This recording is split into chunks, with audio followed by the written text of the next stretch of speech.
Chhattisgarhi video देखने के लिए हमारे चैनल को सब्सक्राइब करें और दबाएं इस बेल आइकन को, ताकि हमारे वीडियो के नोटिफिकेशन आपके पास पहुंचे सबसे पहले।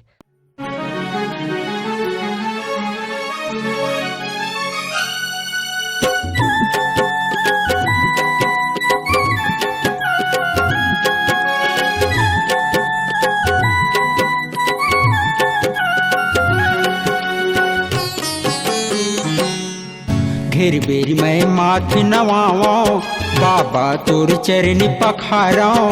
घेर बेरी मैं माथ नवाओ बाबा तोर चरनी पखाराओ। बाबा ज्ञान बता दे आके सत्य ज्ञान के। बाबा ज्ञान बता दे आके सत्य ज्ञान के। घेर बेरी मैं माथ नवाओ बाबा तोर चरण पखाराओ। घेर बेरी मैं माथ नवाओ बाबा तोर चरण पखाराओ। बाबा ज्ञान बता दे आके सत्य ज्ञान के। बाबा ज्ञान बता दे आके सत्य ज्ञान के। घेर बेरी मैं माथ नवाओ बाबा तोर चरण पखाराओ।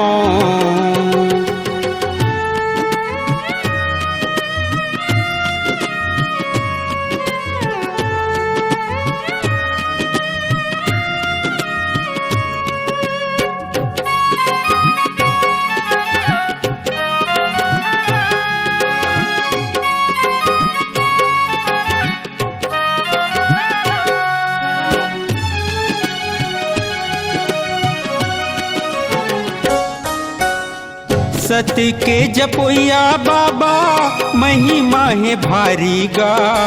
सत्य रूपी ज्ञाने तोरे सबेले ही न्यारी गा। सत्य रूपी ज्ञाने तोरे सबले है न्यारी गा।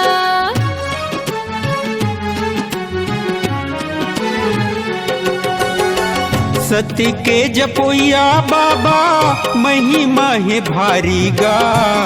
सत्य रूपी ज्ञाने तोरे सबेले ही न्यारी गा। सत्य रूपी ज्ञाने तोरे सबले ही न्यारी गा। अनबुद्धि हाँ नहीं जानो तोरे महिमा कतिक बखानो। अनबुद्धि हाँ नहीं जानो तोरे महिमा कतिक बखानो। बाबा ज्ञान बता दे आके सत्य ज्ञान के। बाबा ज्ञान बता दे आके सत्य ज्ञान के।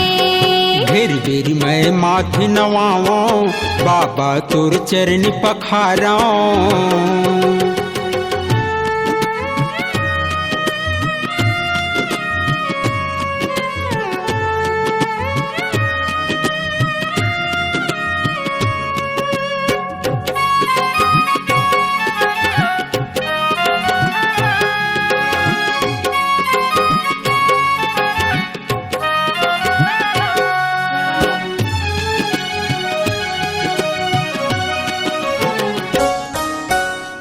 ज्ञान के देवैया बाबा ज्ञान बतावेगा। भूले भटके माँ बाबा बिगड़ी बनावेगा। भूले भटके माँ बाबा बिगड़ी बनावेगा।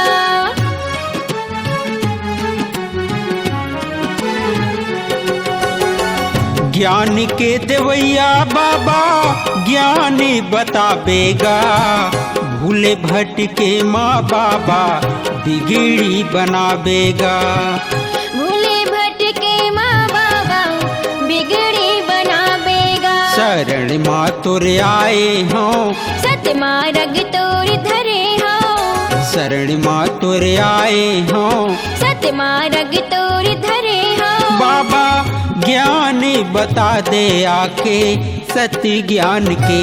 बाबा ज्ञान बता दे आके सत्य ज्ञान के।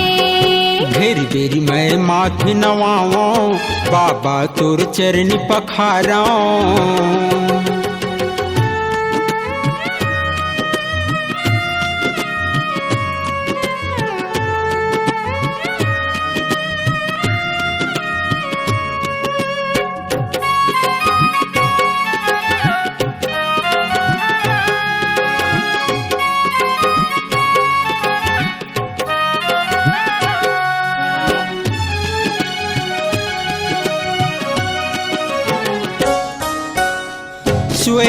सिंहासन बाबा तोरे बर बनाएगा, विनती मैं करके बाबा तोला बलाएगा। विनती मैं करके बाबा तोला बलाऊंगा।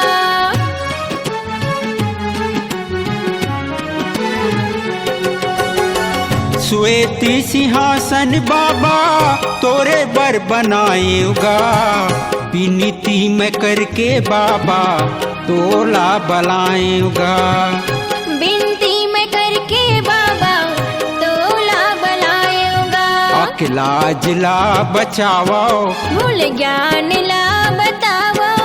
अकेला जिला बचाओ, भूल ज्ञान ला बतावो। बाबा ज्ञान बता दे आके सत्य ज्ञान के।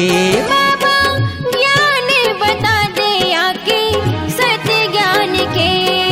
फिर बेरी मैं माथी नवाओ, बाबा तोरे चरण पखारो। फिर बेरी मैं माथी नवाओ, बाबा तोरे चरण पखारो। बाबा ज्ञान बता दे आके सत्य ज्ञान के। बाबा ज्ञान बता दे आके सत्य ज्ञान के। बाबा ज्ञान बता दे आके सत्य ज्ञान के। बाबा ज्ञान बता दे आके सत्य ज्ञान के।